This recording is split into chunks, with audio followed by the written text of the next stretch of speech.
Poštovani gledalci, dobar vam dan i dobrodošli u novo izdanje GNN-a.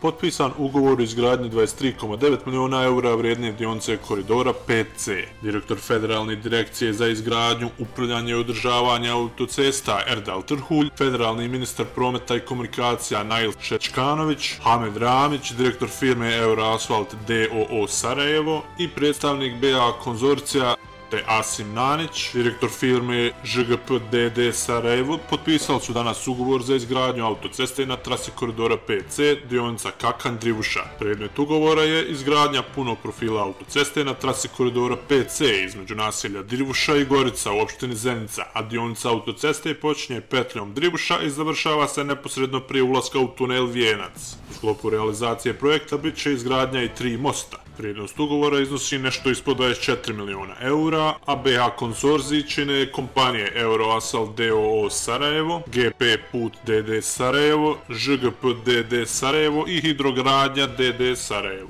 Federalni premijer Mustafa Mujezinović uputio je čestitke domaćim izvođačima koji su ovaj put kao sami nastupili na tenderu i pobjedili. On je istakao kako ulazimo u novu fazu gdje će domaće kompanije izrađivati referencu za projekte ove skale kako u BiH, tako i u inostranstvu. Direktor Federalne direkcije za izgradnju, upravljanje i održavanje autocesta Erdal Trhulj rekao je da su stvoreni svi preduvjeti da se u drugoj polovini oktobra nađu na terenu i da izgradnja počne. On je naglasio da je uspješno obezbijeđeno gotovo 250 miliona konvertibilnih maraka investicija za izgradnju autoceste. Autocesta je trenutno duga 37 km, a u gradnji je još 16 km, što će činiti 53 km autoceste. Predstavnik BH konzorcija Asim Nanić rekao je da je ovaj projekat od značajne vrijednosti za BiH jer će zapošljavati oko 400 radnika, još najmanje toliko proizvođača, a indirektno zaposlenje imaće najmanje 1600 radnika.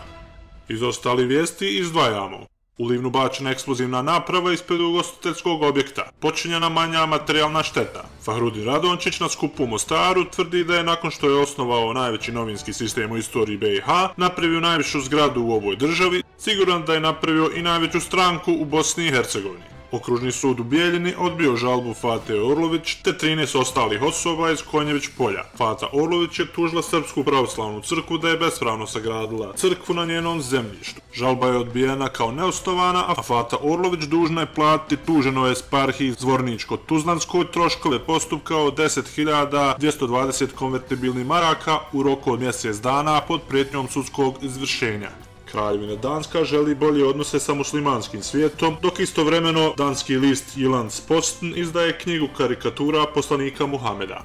U Albaniji uhapšen šef talijanske mafije iz Pulije, Albino Prudentino. Otkrivena potencijalno nastanjiva planeta slična Zemlji. Novootkrivena planeta, nazvana Gliese 581G, je po mogućnosti stjenovito tijelo te se nalazi 20 svjetlosnih godina od Zemlje u sazvježđu Vage. Toliko za ovaj put. Hvala na pažnji i doviđenja.